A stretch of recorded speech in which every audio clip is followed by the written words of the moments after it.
In the dead of night in Los Angeles, a female police officer suddenly jolted awake. She instantly realized powerful hands were tightening around her throat, choking her breath away. In the dense darkness, the cramped room turned into a deadly battlefield. She desperately struggled to break free from the stranger's grip, but his hold only grew tighter. Fortunately, thanks to her lightning-fast reflexes, she delivered a decisive blow, forcing her attacker to collapse in agony. When she tore off his mask, the face beneath left her frozen in shock and despair. The assailant who had just tried to kill her was none other than her closest colleague. In that moment, everything she'd ever trusted completely collapsed.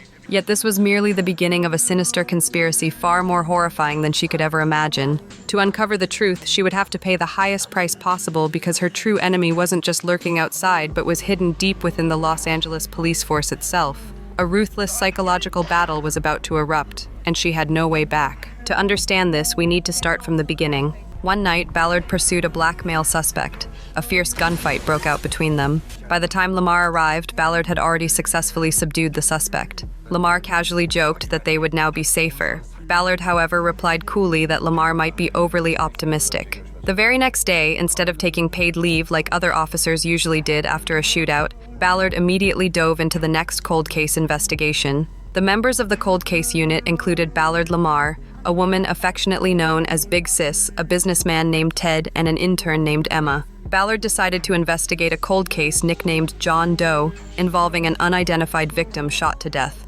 Ted disagreed with this choice, believing the case offered too little information. There was no surveillance footage, no fingerprints, and not even the victim's name. All they had was a corpse with a fatal head injury discovered in the mountains. Clearly solving it wouldn't be easy. Ballard certainly knew this fact, but she was determined to treat every victim equally regardless of their identity. She believed every victim deserved appropriate attention and respect. At last, Ballard played a video from the evidence. This footage was John Doe's last recorded moments alive. The video showed an infant whose whereabouts remained unknown to this day. At that moment, Councilman Pearl hurried into the cold case unit office and pulled Ballard aside for a private discussion. Pearl immediately questioned Ballard about why she hadn't interrogated Ryan, the prime suspect in his sister's murder case. Ballard explained clearly that she wouldn't interrogate Ryan until there was conclusive evidence. Upon hearing this, Pearl angrily turned around and walked away. He warned Ballard that if she failed to close Sarah's case, the cold case unit would be disbanded and Ballard herself would lose her job. It turned out Ted and Pearl had been high school classmates.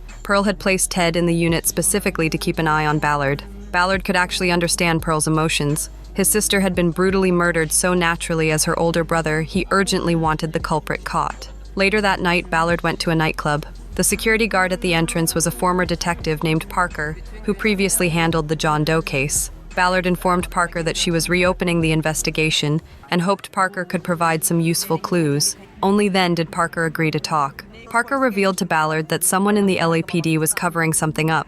At the time, Parker had discovered John Doe had stayed at a cheap motel. Parker questioned a drug addict who lived there. Although the addict knew nothing about John Doe or the infant, he did mention seeing the motel manager arguing with a woman the night before the incident. Police later arrived and took the woman away. Parker asked the manager what the argument was about, but he refused to say anything. Parker then returned to the station to check all 911 calls and dispatch records, but found nothing. Clearly, someone within the police had deleted those records. Parker realized something shady was going on and therefore didn't include that detail in the official report. Ultimately, she resigned from the police force due to her deep disappointment. After listening carefully, Ballard sincerely invited Parker to join the cold case unit. Parker hesitated briefly and said she would consider the offer. After a period of thought, Parker finally joined the team. Following a brief self-introduction, Parker informed Ballard about the small statue found among John Doe's belongings. It was called Santa Muerte, a saint from Mexican folklore. Many immigrants carried statues of Santa Muerte for protection. Police originally discovered this statue in the victim's motel room. Just as Parker finished explaining, intern Emma delivered a fingerprint analysis report from Julie's murder case. Seeing Parker's curiosity, Lamar played the crime scene footage for her. In 2001, Councilman Pearl's 16-year-old sister had been strangled at home. The lack of sufficient evidence had made it an unsolved mystery for 24 years. Now Ballard had finally obtained a palm print left by the murderer escaping through a window. However, Ballard's primary target wasn't the palm print itself, but the adhesive tape used to collect it. The murderer might have left DNA on this tape. Ballard promptly sent the tape to the lab for testing. Once the technicians learned it involved the councilman's sister, the case's priority was immediately raised from 60 days of waiting to the very top. Ballard decided to take matters into her own hands. She went to the tattoo shop where Ryan worked. Ballard pretended to be a customer and asked about tattoo prices. She then secretly texted her grandmother instructing her to call Ryan to distract him. Seizing the opportunity, Ballard quickly picked up a used glove from the trash bin. But Ryan immediately noticed Ballard's suspicious behavior. He told Ballard that he could spot a cop from a mile away. Ryan said the police had already ruined his life with the investigation and told her to leave him alone. With no other choice, Ballard left empty-handed. At the same time, Detective Ollie from Robbery Homicide arrived at the cold case unit. He was surprised to find Parker there. However, Ballard's attitude toward Ollie was rather cold and distant. It seemed there was unresolved animosity between the two detectives. Ollie sarcastically asked Ballard when she planned to bury the hatchet. Ballard bluntly replied that she intended to bury it directly into his back. The following day, Parker returned to the motel again. This time she found the place surrounded by police tape. Upon inquiry, Parker learned a cleaning woman had been shot dead inside. A new murder had occurred just as the cold case investigation resumed. Clearly, something was very wrong. Meanwhile, Ballard received another call from the lab. The results had come back. The DNA from the tape matched another crime scene. That incident took place in 2008. The victim was a woman named Laura. It appeared likely they were dealing with a serial killer. Ballard quickly went to the archive room to check records from Laura's case. She was surprised to discover the detective responsible for this case had been Harry Bosch, who was now retired. Previously, Ballard had an unpleasant encounter with Bosch, so she didn't want to approach him just yet. Instead, she went directly to the motel to investigate the recent shooting of the cleaning woman, May. However, a detective from the Valley Division seemed unwilling to let Ballard get involved. According to him, May accidentally walked in during a robbery around 10:05 p.m., startling the robber and getting herself shot in the back. But Ballard insisted on investigating further, suspecting May's death was somehow related to the John Doe case. After receiving reluctant permission, Ballard carefully examined the scene. One glance at the bathroom told her May was already inside cleaning when the killer arrived. This indicated May was specifically targeted, but the Valley detective quickly dismissed Ballard's theory. Unwilling to give up, Ballard secretly checked surveillance footage outside while the detective was distracted. She took a photo of the suspect from the video, then left the scene. Ballard believed May had been killed because she was the one who previously contacted Robbery Homicide seeking Parker. Therefore, someone clearly wanted May silenced. Later, Ballard visited a nearby barbershop to ask if the owner knew May. He indeed knew her and revealed that May had no legal residency status, having illegally emigrated from Ukraine. The shop owner also recognized the suspect as a local homeless drug addict. Upon returning to the cold case unit, Ballard added May's case to their investigations. However, since this case was outside their jurisdiction, they couldn't officially access DNA or fingerprint evidence. Ballard instructed Ted to track down the suspect quickly by visiting areas where homeless individuals often gathered. Soon afterward, evidence from Laura's case arrived at the office. These files contained Bosch's original investigation records. On September 7, 2008, 26-year-old African-American actress Laura was strangled at 1 p.m. Defensive wounds were found on her hands and fingernails, but there were no signs of sexual assault. Laura had last been seen celebrating at a restaurant with friends after completing an advertising shoot. She was murdered just a few hours later, early the next morning. Parker then found a BlackBerry phone belonging to Laura among the evidence. The phone had long been powered off due to low battery. Ballard instructed Emma to find a charger for the device. Meanwhile, Parker and Big Sis went to investigate Laura's circle of acquaintances. As Ballard was leaving the office, Councilman Pearl approached him. Ballard updated Pearl about Laura's case. Pearl was visibly stunned upon hearing Laura was killed in 2008. It turned out Ryan had been deployed to Iraq between 2007 and 2009, never once returning home during that period. Clearly, Ryan wasn't the murderer. Pearl was overwhelmed with regret, realizing he had hated an innocent man for 24 years. Pearl's mother had passed away heartbroken last year without ever knowing the truth. Pearl desperately wanted the real culprit captured before he and his father also passed away without closure. He earnestly pleaded with Ballard to find out the truth at all costs. After parting ways with Pearl, Ballard visited Laura's mother at her home. Ballard asked whether she recognized Julie, the other victim. Laura's mother bitterly complained that the LAPD hadn't contacted her about her daughter's case in 9 years. She felt deeply hurt that the police only showed renewed interest now that Laura's death had been connected to a white girl's murder. She wondered aloud if black lives simply didn't matter. Ballard patiently explained she treated all victims equally and promised she would ensure justice for Laura. Hearing Ballard's sincerity, Laura's mother finally softened and confirmed she had never seen Julie. As Ballard left the house, she didn't realize someone was secretly following and watching her from afar. Back at the cold case unit, Big Sis found footage of Laura's audition tape. The commercial Laura filmed had been shelved immediately after her death. Intern Emma discovered another connection. Both Laura and Julie had been active in the same drama club. This might be a common thread linking the two victims. Ballard agreed with Emma's observation and asked her to keep exploring that angle. Later, Ballard returned to Ryan's tattoo shop to inform him he had been cleared of suspicion. She also wanted to ask Ryan if he knew Laura. Ryan, however, wasn't relieved by the news. At the time of Sarah's murder, Ryan had only been 19 years old. For all these years, he had lived under the heavy shadow of suspicion and had endured constant scrutiny from the public and police. Ryan bitterly questioned whether delayed truth was truly justice. After voicing his frustration, he angrily asked Ballard to leave. Just then, Ballard received a call from Ted. They had finally found the suspect from May's murder. His name was Sean, a known drug addict. Ballard immediately rushed to a drug den and confronted Sean. Unexpectedly, Sean jumped out of a window to escape breaking his leg but continued running. Ballard pursued relentlessly, finally tackling him at a street corner. But the next day, Ballard's action of having Lamar secretly take May's case files resulted in a complaint from the Valley detective to their superior. After hearing the whole story, their boss chose to side with Ballard. After all, Ballard had captured May's murderer ahead of the detective.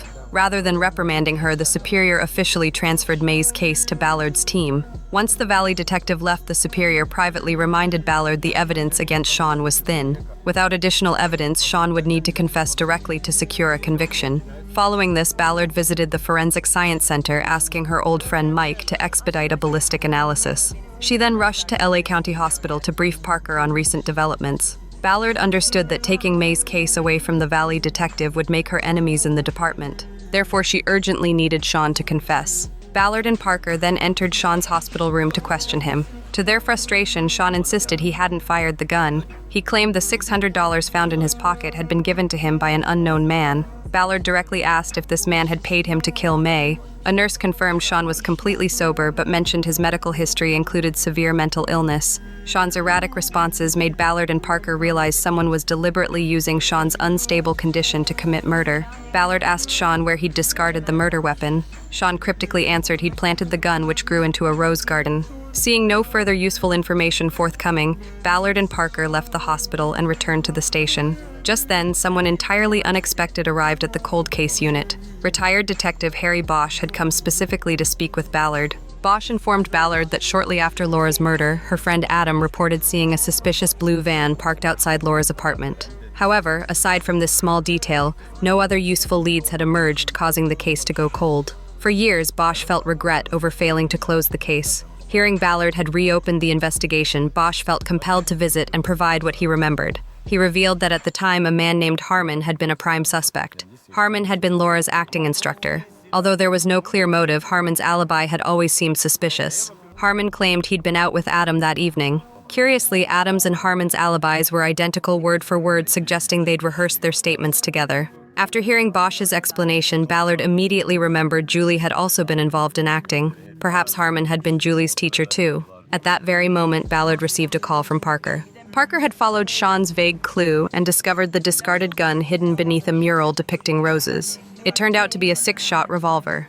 Ballard urgently instructed Parker to take the gun to ballistics to confirm whether the bullets matched. After quickly saying goodbye to Bosch, Ballard hurried to see Mike at the forensics lab. The analysis didn't take long. The revolver was confirmed as the weapon used to kill May and Sean's fingerprints were also present. Although this strengthened their case, the database showed no additional matches. Mike then made another unexpected discovery. The bullet from John Doe's case strangely had no recorded analysis. However, Parker immediately informed Ballard that before leaving the LAPD, she had personally requested analysis of that bullet. Parker now firmly believed someone inside the department was deliberately obstructing the investigation, making the John Doe case go cold. Elsewhere at the same time, a mysterious man hung up the phone after saying, "The May case is closed. We arrested the shooter. Don't worry about him talking because he's mentally unstable. This won't come back on us." The man then calmly drove to LAPD headquarters, confidently walking inside. Clearly, this man was a police officer himself. Early the next morning, Ballard received disappointing news.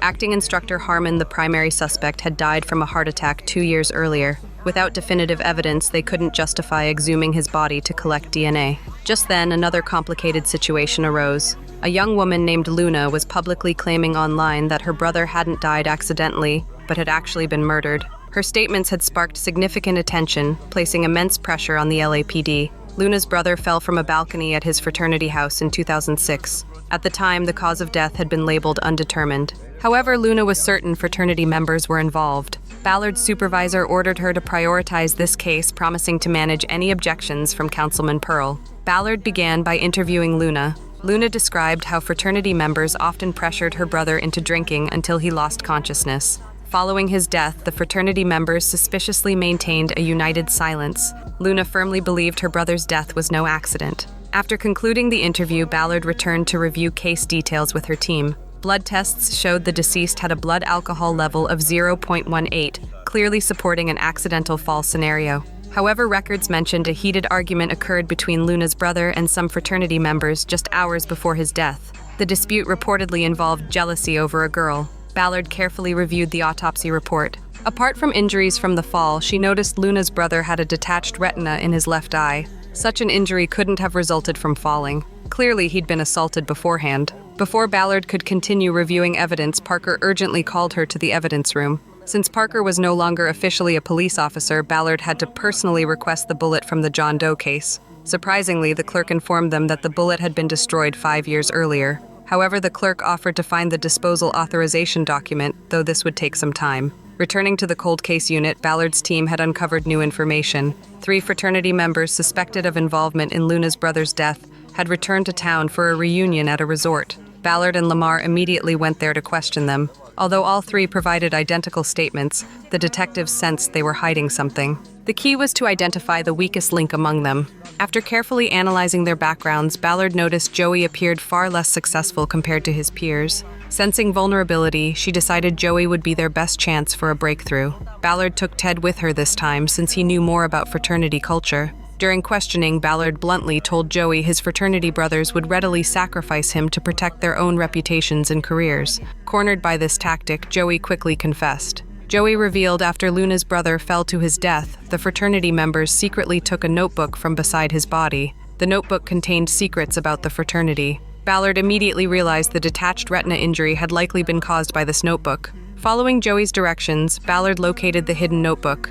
Upon opening it, she found its contents utterly disturbing. The notebook was filled with explicit photos of women alongside degrading comments made by fraternity members about their encounters. This disgusting collection was their so-called scorebook. Back at the unit, Ballard closely examined the notebook and noticed one page had been torn out. Just then, the evidence clerk informed her the bullet disposal order had been signed by a retired officer. However, when confronted in person, the retired officer denied ever signing such a document. Clearly, someone had forged his signature. This revelation confirmed Ballard's suspicion of a mole within the department. Currently, only Ballard, Parker, and Lamar knew this crucial fact. The situation was rapidly becoming more complicated. Early the next morning, Ballard's former partner, Kent, approached her drunk and remorseful, wanting to apologize for something in their past. Ballard refused to accept his apology, stating that his regret now couldn't erase the pain he had caused her. Later that day, Ballard's team brought in a woman who had previously dated Luna's brother for questioning. The woman bluntly admitted their relationship was casual, and they'd last been together the night before his death. She also mentioned the fraternity's infamous scorebook. Curious, she'd once tried to find her own entry in the book, but instead discovered Luna's brother already had a steady girlfriend named Meredith.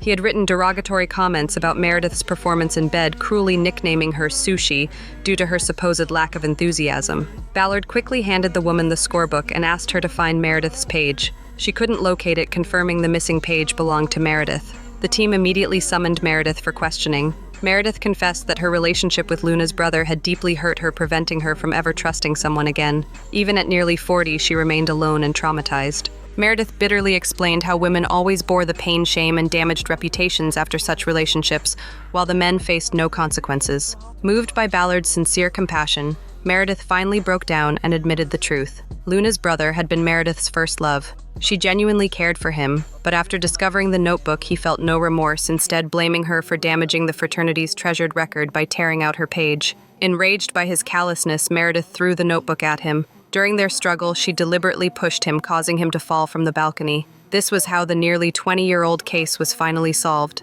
Although they'd successfully closed another cold case, the team felt little joy. Meanwhile, the corrupt cop known as Handsome conducted a background check on intern Emma. Armed with this information, he deliberately engineered an encounter at a bar, pretending it was coincidental. His intentions were clearly suspicious. The following day, Ballard refocused her investigation on Councilman Pearl's sister's murder case. She and Lamar visited the witness Adam again.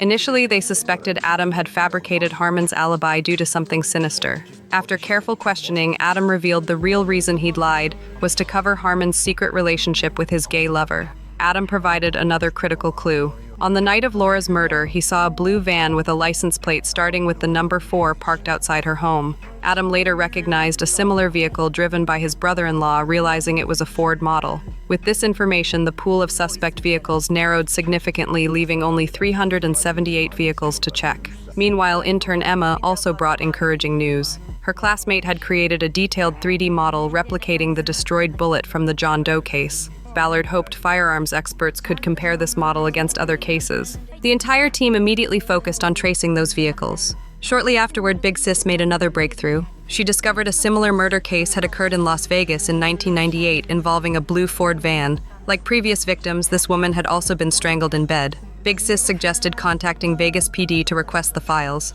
Ballard reminded her only someone officially with a badge could make such a request. If their reasoning was correct, the vehicle must have been manufactured before 1998, drastically reducing the number of potential matches to 54 vehicles. Firearms experts soon reported back. A recent case from November 2023 handled by Southeast Division involved a gun using ammunition similar to that from the John Doe case. Ballard and Parker immediately rushed to prison to interview a suspect nicknamed Slim involved in that case. When Ballard showed Slim a photo of John Doe, his stunned expression clearly indicated recognition. Under pressure, Slim revealed John Doe's real name was Ibarra, a human smuggler who had worked for the Carter drug cartel. After returning to the unit, the Las Vegas police files arrived. While examining these records, Lamar discreetly informed Ballard that her former partner Kent had recently died in a car accident. Lamar cautiously asked if she planned to attend Kent's funeral. Ballard instantly refused. Alone in her office, she quietly watched an old video Kent had recorded for her birthday until a team member called her out. They had located a blue Ford van manufactured in 1995, registered to a man with a prior harassment record. Ballard immediately took Ted to confront this suspect, but almost made a grave mistake. The man admitted he'd been following his ex-wife just to see his child, and had nothing to do with any murders. Meanwhile, Handsome and Emma's relationship rapidly deepened, with Emma becoming attracted to him. Handsome falsely claimed to be a police academy recruit, clearly intending to exploit Emma for information. Later that evening, Ballard, Parker, and Lamar discussed their next moves at a bar. During the conversation, Parker gently asked Ballard whether she planned to attend Kent's funeral after all. Parker insisted Kent had once been her partner, regardless of their past differences. Ballard avoided answering directly, quickly finished her drink, and left the bar. After careful thought overnight, Ballard finally decided to attend Kent's funeral the following morning. Although Kent hadn't supported her during a crucial incident long ago, Ballard realized holding on to past grievances meant little now that he was gone. After the service, Kent's wife approached Ballard privately. She revealed Kent had confessed their previous argument shortly before his death, expressing deep regret. Kent's wife explained that recently Kent overheard Detective Ollie joking crudely about having slept with his former partner. Kent finally realized Ballard had been telling the truth all along. Hearing this revelation, Ballard immediately suspected Ollie's former partner must have been Parker. Had Parker experienced the same trauma as her? The next morning, Parker officially regained her detective badge. Together, Ballard and Parker once again visited Slim in prison. Their goal this time was to find out exactly where Slim got his gun. Slim's lawyer insisted that in exchange for cooperating, Slim's sentence must be reduced and personal protection guaranteed. Ballard reluctantly agreed to these conditions in order to make progress. Slim finally revealed the gun had been sold to him by a police officer. LAPD cops had secretly been trafficking illegal firearms, selling weapons directly to drug cartels for huge profits.